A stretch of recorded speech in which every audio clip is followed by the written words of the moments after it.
It's a lot about telling the truth, about exposing what happened so that it doesn't go down in history as an allegation, a legend, a claim.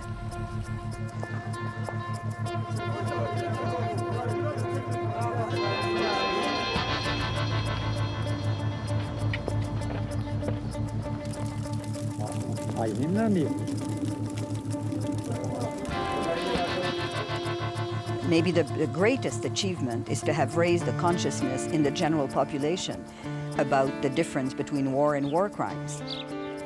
What matters is not the final destination, it's the journey of this justice enterprise, that the story of the genocide is being told again and again every single day in a courtroom, and that is as significant as the day where all the final judgments will be signed.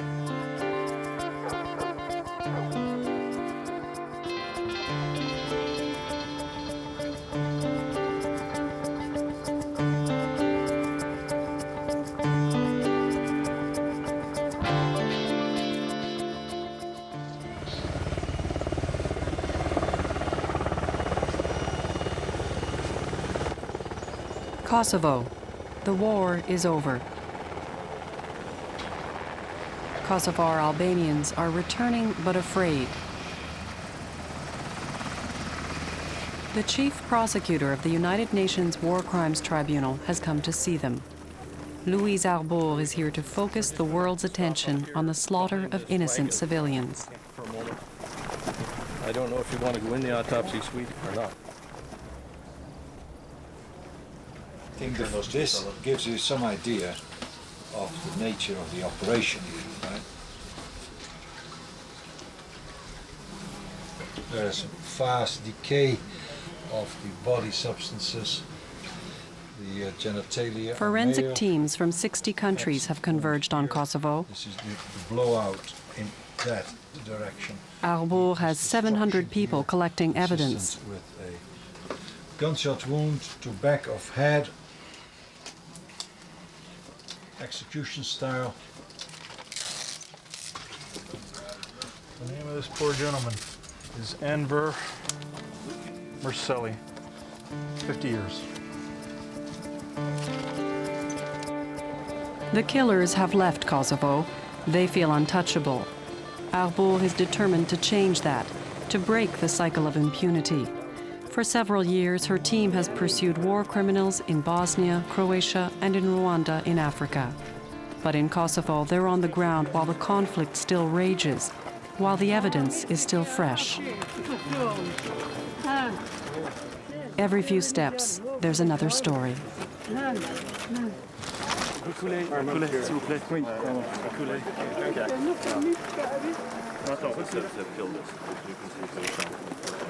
We're here. The killings continue. About this sort of time, about Yes. 5:30. Was this their home? Are they Yeah, returning? this is where they already returned, because I've been familiar with this. It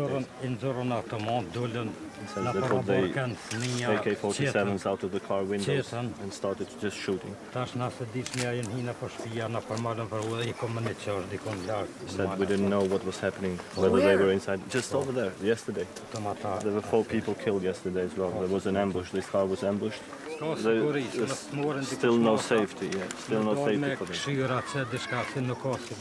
He says maybe you should send somebody to come and have a look over there. Use your authority to send somebody. Yes.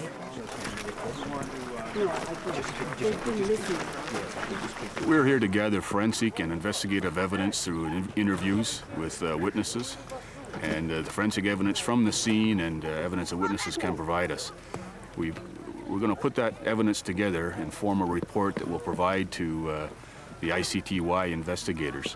That report will tell them the forensic evidence that we gleaned at each scene. We'll identify people who are witnesses that they should maybe speak to for additional interviews, and suspects if we have suspects identified.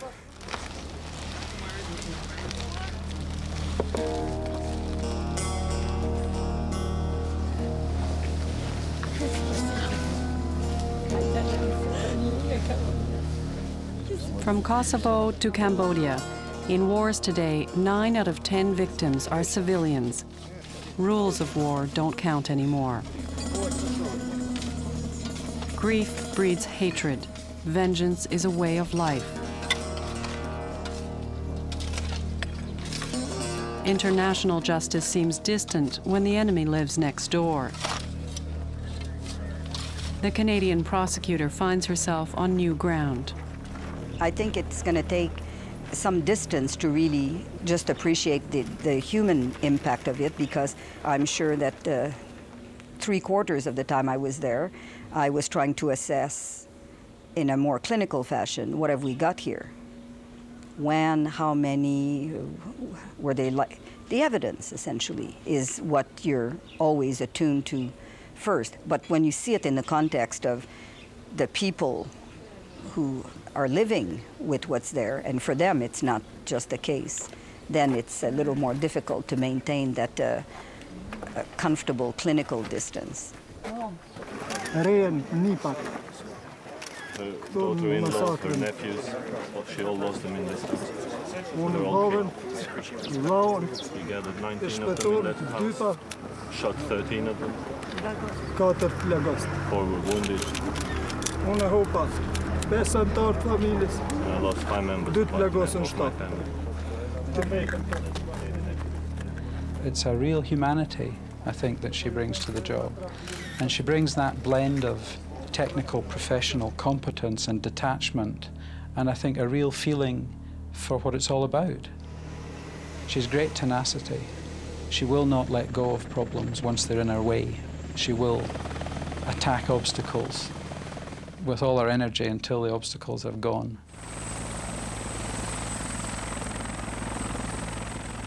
I do sometimes wonder if there's a slightly rebellious streak in Louise Arbour. And I think there's certainly a readiness in her to challenge what appears to be the status quo. I'm perfectly certain that Mr. Milosevic thought that he could keep me out of Kosovo. Well, I believe that he can't keep himself out of The Hague. We'll just see. Straightforward. Yeah, shall I lead on? Right, ladies and gentlemen, that's your law. Arbour's presence in Kosovo is a victory of sorts. She fought hard to get here. And I think the other message I want to put out right there at the beginning is also the authority of the tribunal. Chapter 7 and linked to Ratchak, we got here, right? We had a right to be here, and there we are. So Chapter 7... Kosovo became a priority for the UN tribunal back in January. It began at a village called Ratchak.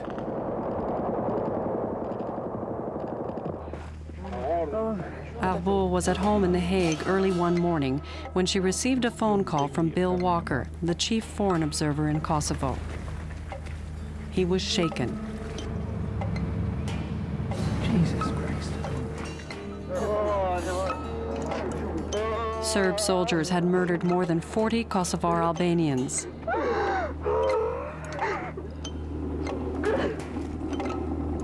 As she talked to Walker, Arbour was watching it on BBC. Walker told her it was worse than she could imagine. It was a crucial moment for the UN tribunal. Its investigations in Bosnia and Croatia had been slow. Arresting indicted war criminals and bringing them to trial was taking even longer. Kosovo was different, if Arbour could only get her staff on the ground. The Yugoslav government had refused her a visa 20 times, but this time she could not afford to stay away. The tribunal's credibility was at stake. J'ai informé les autorités yougoslaves que j'y allais et que visa ou pas de visa, que je serais à la frontière lundi matin. Ms. Arbour went to the border point check without a visa, and she was denied an access. This time, too, she was turned back, humiliated. At that time, I thought it was the lowest point in everything I had tried to do at the tribunal. It felt just like a total failure. There was literally nobody behind us. I mean, to me, that was the feeling that, except the cameras, of course, and I had underestimated what that would mean.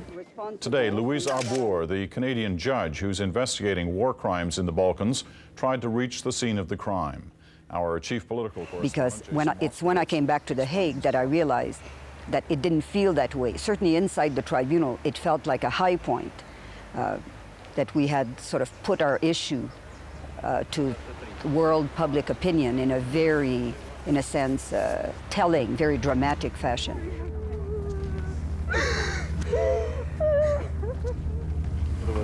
After Račak, Serbian troops stepped up their ethnic violence.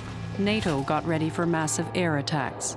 Arbour's team went into crisis mode to trace responsibility for the attacks up the Serb chain of command.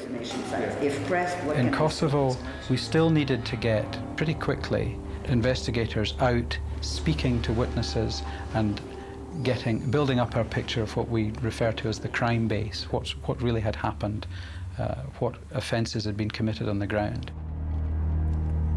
Arbour's staff worked amidst mayhem. Here, you want me to follow up? They determined that the orders came from the top, from Serb President Slobodan Milosevic and his closest associates. But Arbour needed hard evidence, telephone intercepts, satellite photos. She headed for the NATO capitals. The intelligence community, particularly military intelligence, is not readily accessible. Some governments were willing to be of assistance. They would provide us with information, but they weren't willing to provide us with evidence. Signals, intelligence, human intelligence, imagery. At some point, you have to be able to tender something in court, and that has to be a more original piece. That was where we had to advance in that community. That was the more difficult part. Politicians worried that indicting Milosevic for crimes against humanity would paint him into a corner. We were confronted constantly with the idea that the justice process, our process, was an impediment to peace. It was an irritant, that we had to hold back the justice process because it could derail the peace process, which to me is completely absurd.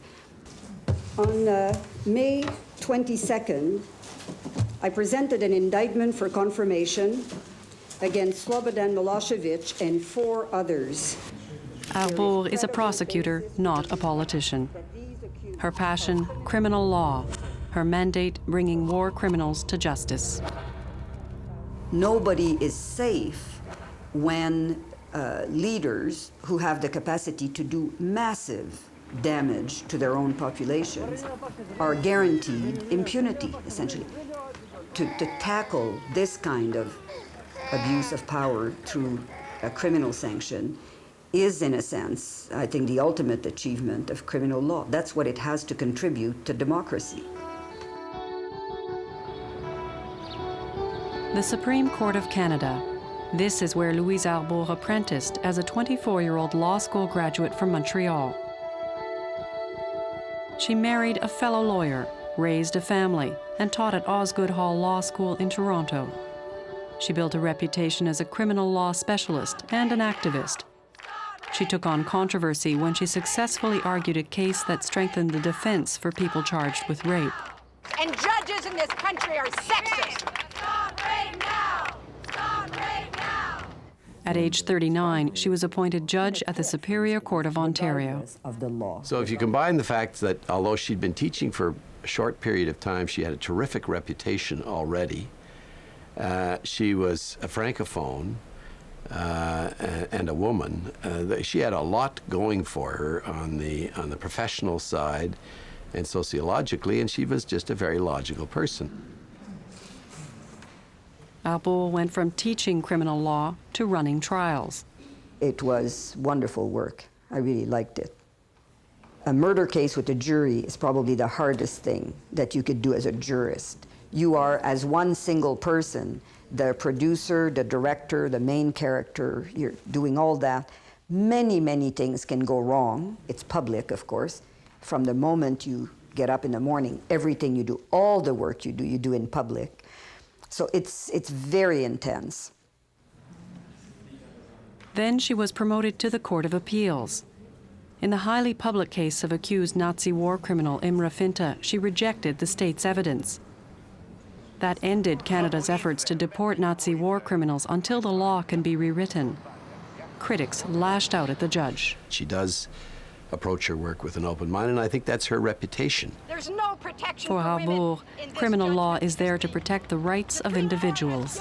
It's a field of law that's very suspicious of abuse of power, which has a lot of attraction for me as well. So yeah, it's a very powerful instrument of democracy, including of democracy checking itself against its own excesses.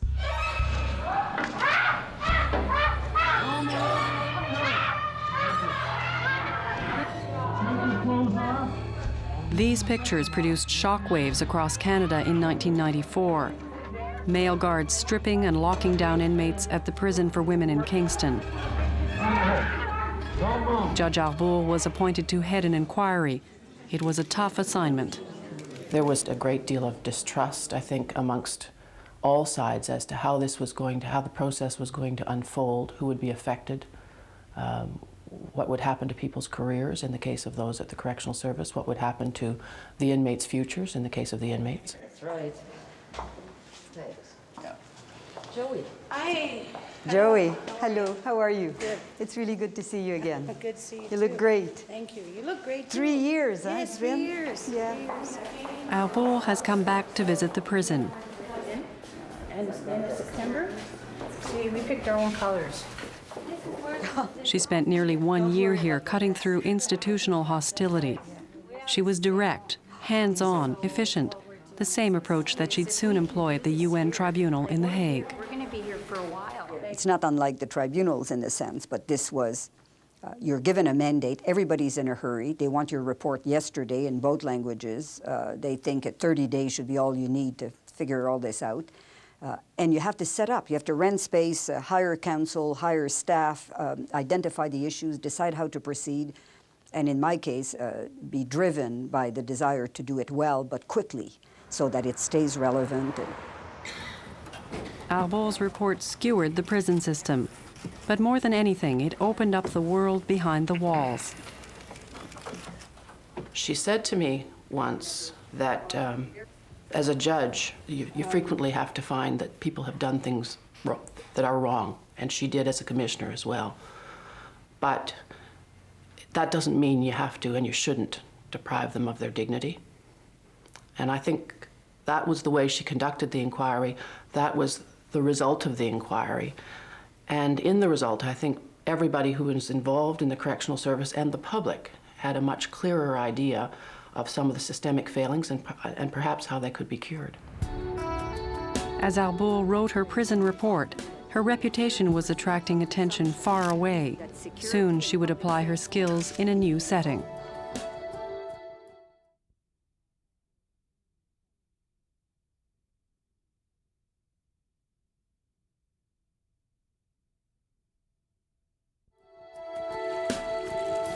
In early 1996, as she was winding up her inquiry in Kingston, Louise Arbour got a call from the United Nations. They were looking for a new chief prosecutor for the International War Crimes Tribunal. Arbour was multilingual, a criminal law specialist who made things happen. Frankly, what interested me right at the beginning was the criminal law aspect. I thought this was, well, certainly in my lifetime, I'd never seen an international use of criminal law of this magnitude. It seemed quite extraordinary.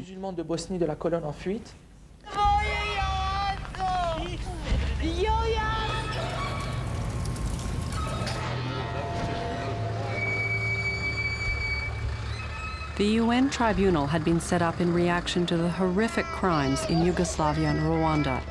It was the first such tribunal since Nazi leaders had been tried after the Second World War. Arbour's job was to bring to justice some of the most notorious figures in the world, leaders connected to mass murder, rape, torture, and pillage. This was very overwhelming, just to try to catch up with the amount of expertise that there was in the two tribunals. I remember, in fact, walking into my office and looking at this map, this big map, essentially, of the central part of the former Yugoslavia, thinking I'll never master the geography, never mind anything else. I mean, it just seemed such an overwhelming case, and it's very complicated, all the various military operations and so on. But the tribunal was bureaucratic and slow. It had no power of arrest. It had little credibility. Arbour found that she had to act right away. The last issue that was raised with respect to the order of presentation it was very clear the minute I arrived what the problems were and what had to be addressed. Essentially in the tribunal for the former Yugoslavia, it was arrest. I mean, there was only one issue. It was massive, arrest and resources. We had to get money, proper financial backing, and we had to get these accused arrested. In Yugoslavia, the UN military warned Arbour that trying to arrest people would lead to more shooting and death. There was a self-perception in the institution, and certainly outside, of a very impotent body in a huge state of dependency on the goodwill or lack thereof of states and so on. I thought we had to turn that around. Had to start acting powerfully, and we did. For instance, issuing secret indictments. The primary responsibility for arresting people lies with national authorities. When that didn't happen, we then had to adopt another strategy. So we sealed indictments, nobody knew about them. We went quietly to the military forces or to others. In UNTAS, we went to the United Nations. We then were able to create a much more favorable climate for arrests, certainly operationally, because the people were not alerted. Some UN commanders were still reticent. And I basically told them I thought it was astonishing that they would have any reluctance in enforcing the body of law that we were trying to enforce, which at the end of the day is the only body of law that distinguishes a soldier in action from a common murderer. Hello. I'm Louise Arbour. Pleasure to meet you. This is my interpreter. Oh, yeah. For the day.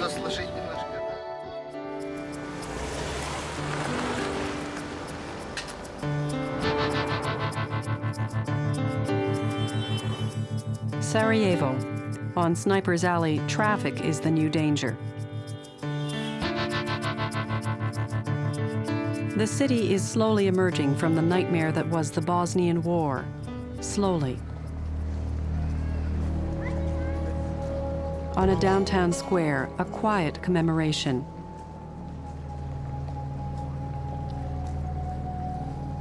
They are called the Widows of Srebrenica. They survived the worst bloodbath of the war in Bosnia. Their husbands, sons, and brothers did not.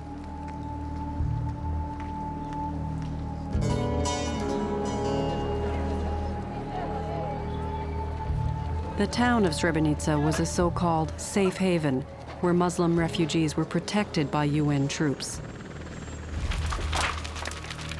As the war raged throughout Bosnia, the Serb army attacked.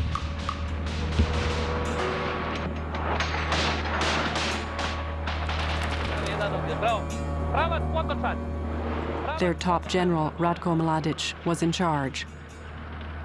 His political boss, Radovan Karadzic, stayed close. The UN did nothing as Serb soldiers overran Srebrenica. Dobro večer. Ja sam general Mladić. O mene su vam svašta pričali, jel tako? Idete svi za kladanj kao što su otišli ovi prije vas. Ne bojte se, ništa vam neće biti, slobodni ste. Sutredan Mladić veli, znadete li ko sam ja? Narod šuti svakako, ne smiješ da progovoriš. Kaže, ja sam pa popljeska ovako po ramenu jednoga muškarca. Ovak pomlad čovjek. Ja sam kaj Mladić koji ne ubijam, nego se samo kaj življavam na njemu. Pa nožem bocka, ono, znaš, ovako ga plješće, a nož mu i svakako u rukama. Ja. The Serb soldiers separated the Muslim men from the women and children. 3 days later, 7,200 Muslim men were dead. shot, decapitated, crushed with stones. Mi smo naišli tu, hajde mi otud krenemo, idemo tam, došle.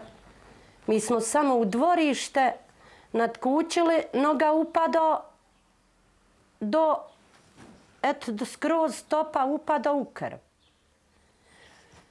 Kad je dedo malo vrata otvorio, samo ih što je još ovako malko, malo ih otvorio. To imao šta da vidiš, to je, braćo draga, to je sama glava napobaška, trupina napobaška. Preko praga krv teči. Tu smo mi, nemaš šta da više vidiš, ti u nesvijest padaš. Toplo, ugrijalo, to je sačuvaj Bože. Srebrenica was the worst bloodbath of the Balkan War. It's a crime of immense proportion that was committed essentially just under the eyes of the international communities. Everybody was watching. The Bosnian conflict had been raging for 3 years by then, and it in a sense, it was the ultimate daring, that it could still happen in that order of magnitude.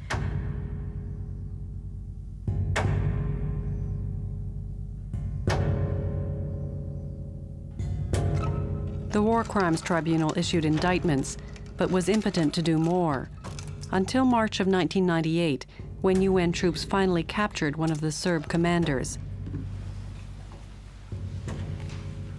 Radislav Krstić faces charges of crimes against humanity. His trial in a few months will be the biggest ever in The Hague. This is Arbour's last visit to Bosnia. She's been named to the Supreme Court of Canada. Before she leaves, she wants to make sure that the full story of Srebrenica will emerge. At an abandoned garbage dump near Srebrenica, 250 bodies. There is a huge story that comes out of the ground. When a site like this one is open, not only will we uncover, for instance, the number of bodies and their gender and their background and so on, but there's huge amount of information that is revealed by this extremely meticulous, essentially archaeological work. What's unearthed here will find its way to the evidence table in The Hague. We also, in many of these sites, have evidence of tampering. Now, this is extremely significant because it's very incriminating. If you have a burial site where there's evidence, for instance, that after the bodies were buried, there was an effort to remove them, for instance, out of fear that the site had been compromised, had been discovered, that is very rarely done in a manner that will leave no traces. So very often we find evidence of tempering, which is very eloquent about consciousness of guilt.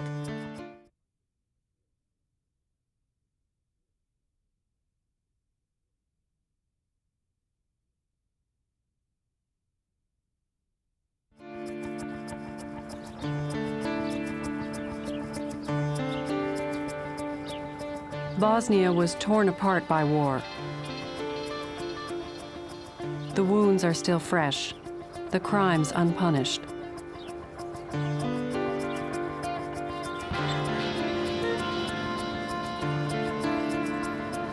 In the rubble lies a story of hatred that is difficult to comprehend, but which Arbour knows all too well from a different place on another continent.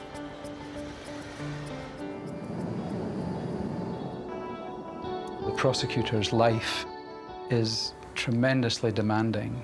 You can hardly imagine what it's like to have the responsibility for both Yugoslavia and Rwanda. It's also very important to be able to assimilate very quickly a lot of information. So 1 minute the question is about a mass grave in Kosovo, the next minute it's about an appeal in Rwanda. So stamina is one of the essential qualities. Oui, ça me fait plaisir.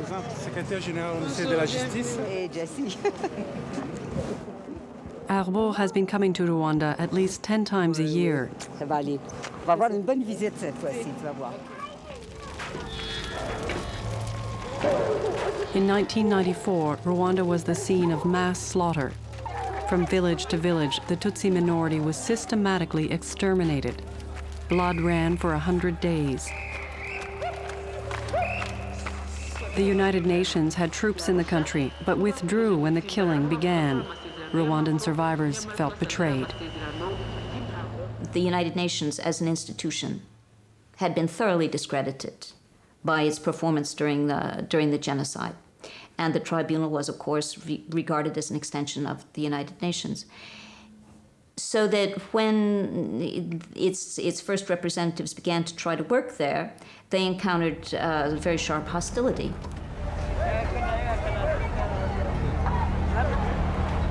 Arbour's first visit was 2 years after the genocide. Signs of slaughter were everywhere.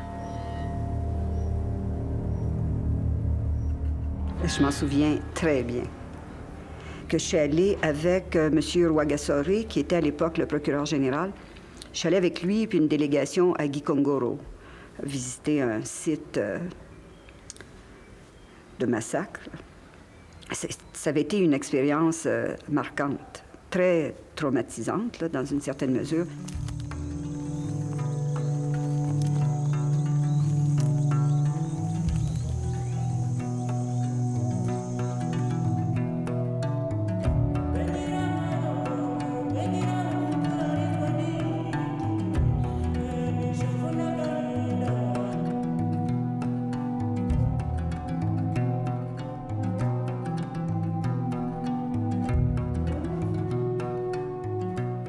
Je passais d'une impression sur le terrain à des réunions de nature plus politique avec les dirigeants du gouvernement dans un environnement qui était hostile, je pense, on peut dire. A new regime in Rwanda had ended the genocide. Now they wanted to judge the guilty.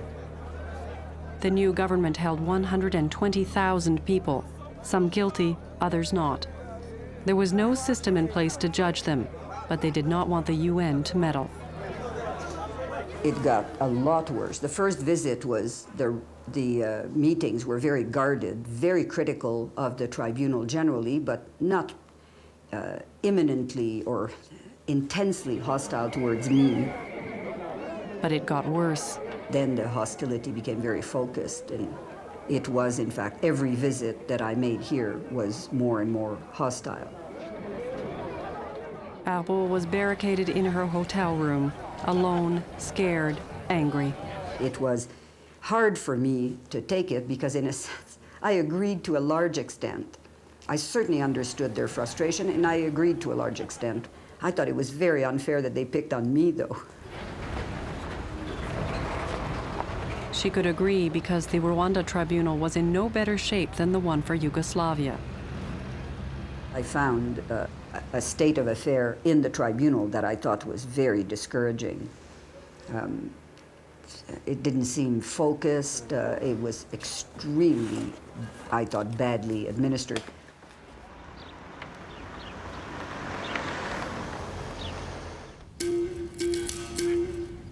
Luc Côté was one of the first UN investigators on the ground.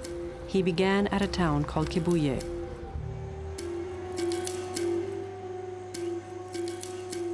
It was home to a large Tutsi population. They soon became the target of horrific attacks.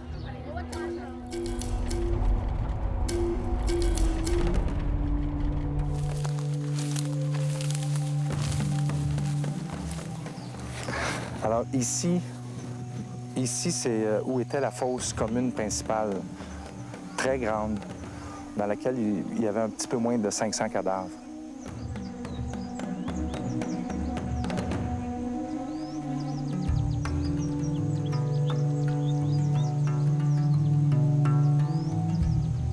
Most of the dead turned out to be women and children. This supported what the local people had told the investigators. They came forward with their stories. They said local leaders had given them shelter in schools and churches, saying they would be safe. It was a lie.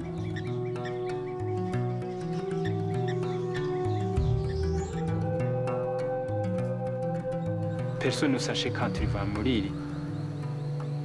Mon fils cadet est mort sur place puisqu'il est à côté de moi et par les grenades. Alors mon épouse est sortie de cette façon. En arrivant là-bas, il a été tué par machette. Il a été coupé ses deux jambes et ses deux bras et il est mort de cette façon. Pour moi, j'ai resté sur les cadavres alors.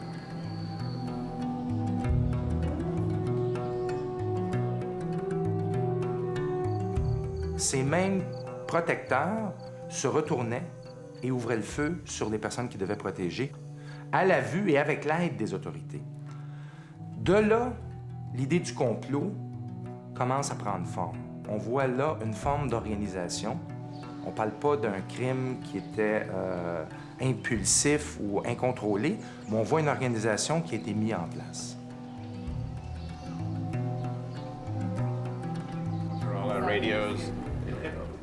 The masterminds behind the genocide had fled Rwanda. They mocked the tribunal. When Arbour arrived, the tribunal was stalled. She gathered her team for a strategy session. Her essential contribution was to realize the enormity of what happened in the society.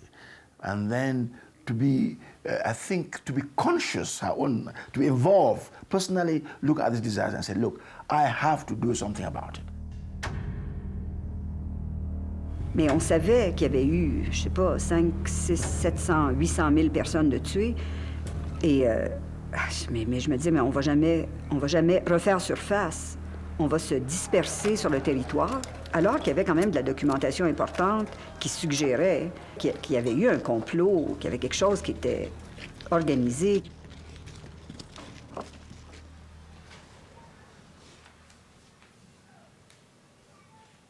A conspiracy would entail a plan.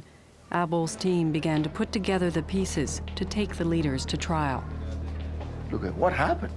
Then you now discover that, A, the government were not doing their job. On the contrary, they were fanning and encouraging the genocide. The army was doing the same. Politicians were doing the same. The police were doing the same. And then from that strategy, from that observation, we formed a strategy and say, okay, there must have been a conspiracy. When you now do that, then that is when you start to say, okay, this is our policy, therefore. If there's a conspiracy, who are the members of the conspiracy? From then on, things were easier because we now knew who to go after. What weapons were used above all? We said machetes. Then he said, what happened between 1993 and 94? Then you find that the number of machetes being imported went up more than 5 times what they would normally use. So you therefore see again that that is some of the evidence of what we call the conspiracy and the planning. So when you have that now in front of you, then you know who to look for. You're not more just looking at thousands of names to choose one. You're now going for who was in charge here, who was in charge of the army here, who was in charge of the government here, who was in charge of the information, who ran this newspaper. And then you start to put your people together, those who were primarily responsible. As the information came in, the UN team focused their investigation, made a list of political and military leaders, and launched a manhunt.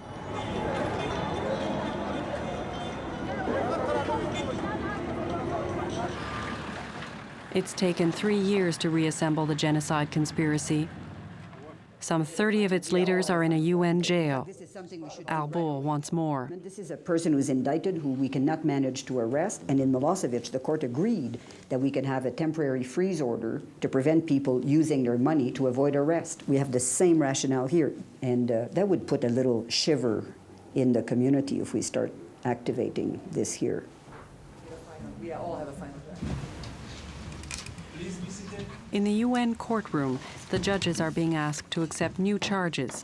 Arbour's team argues that those who planned the genocide carry the main responsibility. To prove that these individuals acted in conspiracy to commit genocide against the Tutsi population and political opponents in 1994 in Rwanda. The new charge is conspiracy.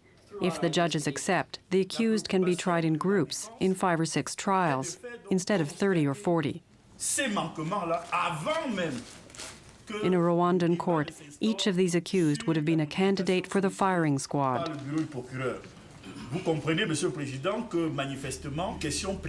The grand catch of Arbour's campaign is the former Rwandan Prime Minister, arrested in Kenya. Jean Kambanda had been at the center of the conspiracy. He mobilized Rwandans for slaughter.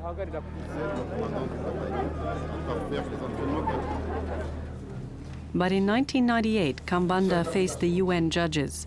He pleaded guilty to charges of genocide. He assists the prosecution. In return, his family has been given a safe haven. Kambanda was given a life sentence, the maximum at the UN tribunal. La personne qui était à la tête du gouvernement intérimaire avoue sa culpabilité et admettre sa participation dans le génocide de plus d'1 million de ses concitoyens. C'est remarquable. C'est un précédent juridique, à mon avis, qui peut-être met dans l'ombre tout le reste de ce qu'on a fait dans les 2 tribunaux. Chef d'accusation 1, génocide. Chef d'accusation 2, entente en vue de commettre le génocide. But there's unfinished business. In Rwanda, revenge remains stronger than justice. The rebel army that ended the genocide rules with a vengeance. Under the guise of being the ultimate victims of genocide, people who deserved, who demanded the sympathy of the world because the world had deserted them, they then had the right, perhaps, to do what they judged necessary for their protection, as they called it, even up to the point of killing large numbers of people.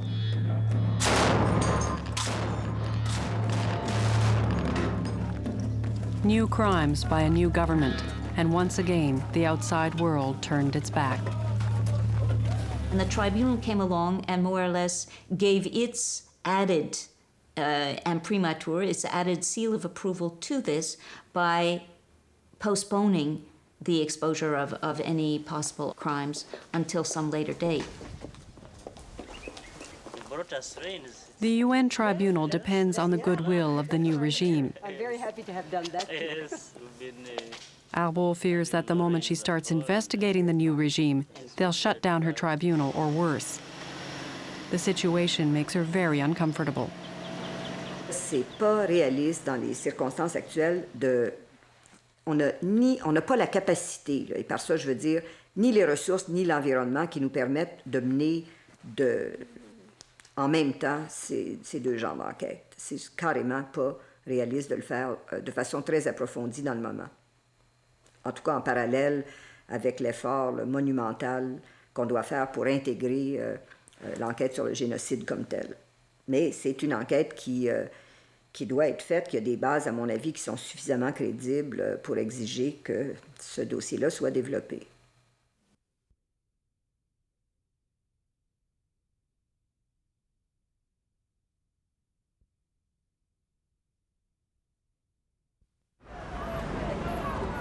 Six years after the genocide, the sword of justice has still not fallen on Rwanda. It will be up to Arbour's successor to complete the process.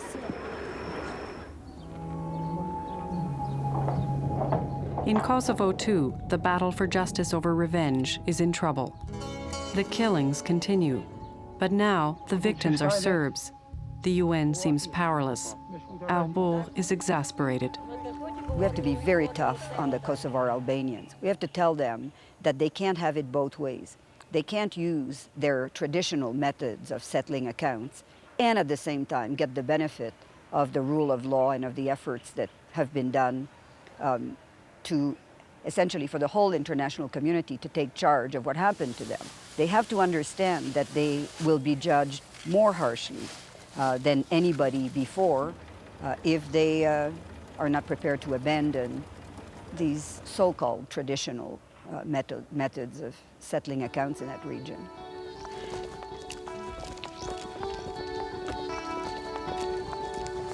It's been 3 years of relentless pace for Louise Arbour. She's had to learn new skills. To do her courtroom job, she's had to work the political circuit. She's worked with diplomats without becoming one. But if you think of all the relationships that the prosecutor's office needs to have, in some ways it's a bit like being a foreign minister, there's a lot of diplomacy, there's a lot of communication with states and with governments, with NGOs. So, and it's a broad-ranging job.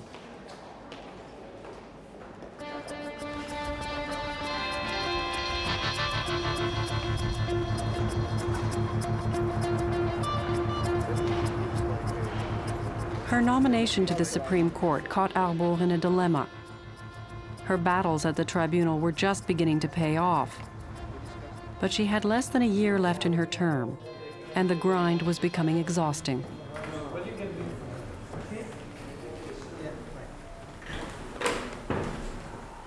I just want to go home. I'm sick, I have a cold, I'm really tired. Before making a decision as to whether charges are appropriate, which charges and against whom, and I'm not finished. I want to do this press conference. I know what I want to say. I have to get it done. Now, should it not be forthcoming? The only thing that's going to my mind is, can I please go home, go to bed? Ono ima niz mogućnosti od usmenog ukora do nametanja sad. My name is General Lieutenant Colonel Radislav Krstić. I am the commander of the 5th Corps of the Army of the Republic. As Arbour leaves the prosecutor's job, 70 accused war criminals are in UN detention. Some are high-ranking leaders. She finally found the means to arrest them.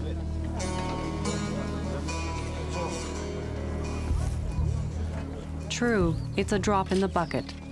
Most crimes against humanity may go unpunished, but Arbour is determined they will not go untold. By calling to account those who had every reason to believe they would never be brought to account, win or lose, in that kind of conflict, because they were untouchable. They were at a level of responsibility that guaranteed essentially their impunity. Military leaders, political leaders. And I think that that's what this trial and other trials that are taking place in The Hague are contributing to doing, is this shift, this crack in the guarantee of impunity of the mighty.